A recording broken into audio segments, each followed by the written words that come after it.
Hi, this is the next day. This is just like a pre-warning. I'm sorry for how bad this video is, quality-wise and just me speaking. Thank you. Hello! Welcome to a quick playthrough of Cats for Cannibals.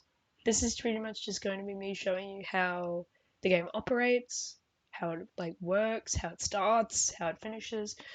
Sorry if my voice is unbearable at the moment. I am sick as of recording this video. I probably still am going to be sick when I come in, but this is how the game is played. Oops, I forgot one of the clips. Oopsie daisy. But this is how you play the game. Each person starts off with 2 meat, 1 weapon, or 2 weapon, 1 meat. So this is the starting.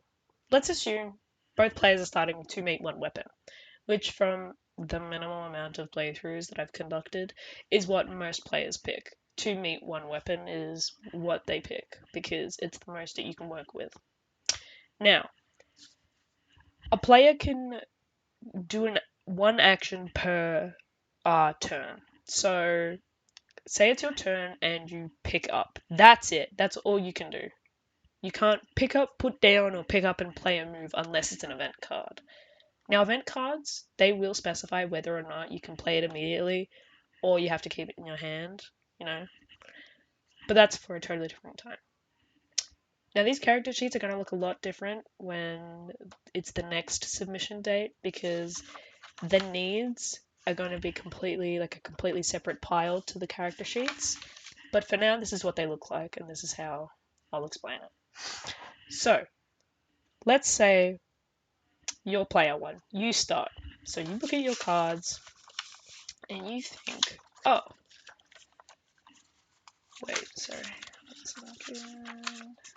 Yeah, that's fine.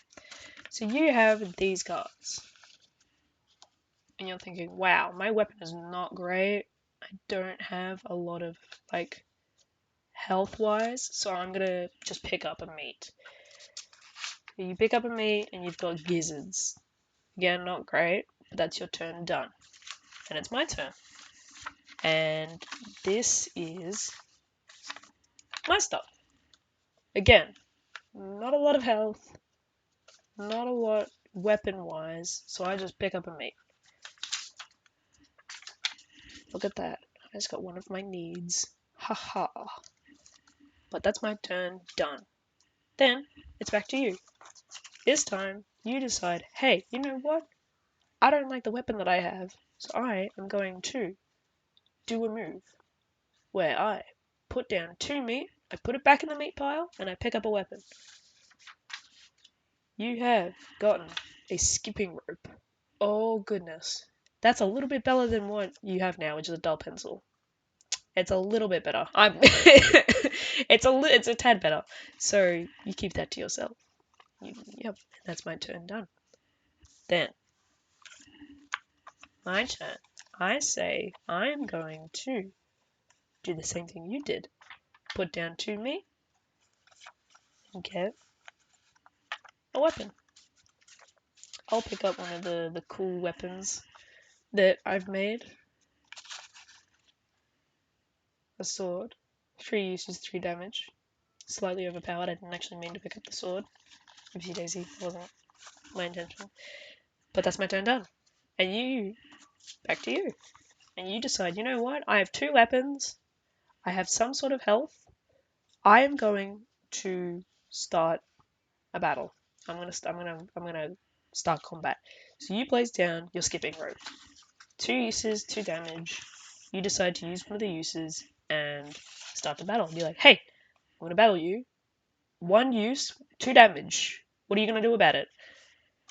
And I decide, you know what? Yeah, I'll fight you. Sword. 1 use, 3 damage. Yeah. What do you know about it, punk? You decide, well, shit.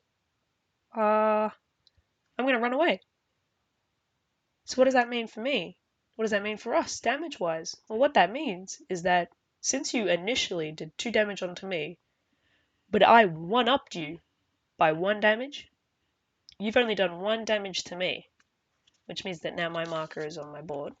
So that means I'm just sitting. Because when you start, your marker's not going to be on there. But now that you've done 1 damage, I'm on the board. I've been hurt. But since I did 3 damage to your 2 damage, you know, I did more damage than you did. So you take the 3. So you're on there now. So that's 1, 2, 3. So now you're more hurt than me. But now it's back to you. Since I used my turn to attack back, it's now your turn. So now you choose to heal. So you heal 1. That goes back in the pile. You move your counter back.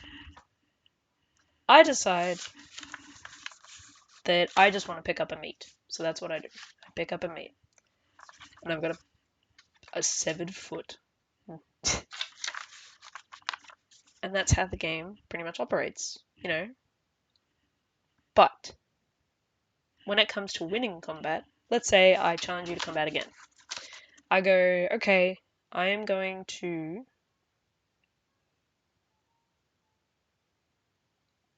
challenge you again. And I'm going to just straight up do 3 damage to you. And you choose not to fight back. You'll be like, okay, well, I can't really do anything about this, sure. Then you move your counter across.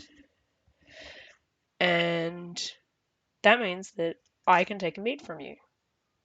But if you don't have a meat, that means that you just pick up and I get whatever meat you get. So you just pick up and give it to me. And now I have steak. And I have the cards that I need to win. But that doesn't automatically mean that I win. The way to win is to challenge another cat to battle and win that battle. But let's say for whatever reason, you know, for funny, I lose. That the cat that I challenged to battle that I lost to now has the chance to take the meat that I have.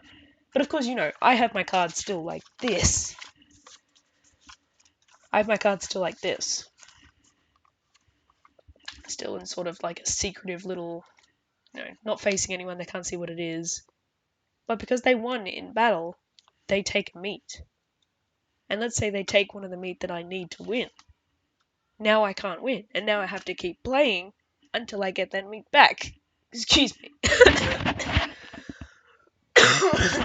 Pardon me, I'm dying. But, yeah. The only way to win is to... Sorry, I just had a light coughing fit. But yeah, no. Yeah. So the way to win is you need to get the 2 cards that you need from the 2 cards that you picked up at the start. And if you lose that card, that means you have to keep playing until you get that card back. Or, you know, until someone else wins. Which then means the game's over. Oh, but in each of the piles, the flesh and the weapon pile, there are event cards. These event cards vary, and right now they do look very different from the normal cards. But in the updated, in the next submission that we have, the event cards will look the same as whatever pile they're in. So if they're in a meat pile, they'll look exactly like a meat, except when you flip it over, it'll have the explanation and event card, haha! And each event card is different in the way that down the bottom, it will say whether or not you have to play it immediately or you can keep it in your hand. So for example, oops, the meat's gone bad. This is a card you have to play immediately. This means that every single player, their meat's gone bad, they have to put it back in the pile, whether or not it's a winning, even though it's their winning meat, they have to put it back and redraw. Everyone starts over meat-wise. But for, say, laser pointer, this is like a special ability that you acquire. It pretty much just means the player of your choice gets distracted, and you get to they skip a turn, which means that they don't have a turn, and that means that this is really good if someone is winning, or like you somehow know someone got the meat that they wanted because they have no poker face whatsoever, and you're like, okay, well, I don't want you to win right now. Screw you, and then you play it. They skip their turn, they can't battle anyone, What are they going to do about it? They can't do anything. And then there's cat magic. Cat magic pretty much just means that for a full round, from the person that placed this until their next turn, everybody has to meow. That's the only way they can communicate. That's it. Even if you're battling, you have to meow meow meow meow meow meow meow meow meow meow meow. And if you don't meow, you lose a meat as punishment for not following the rules, because that is a rule. You have to meow on the card. But yes, that's event cards. That's how you play cat. It's for cannibals. Sorry this was so terribly done. I am currently dying. But thank you for watching. Thank you. Appreciate.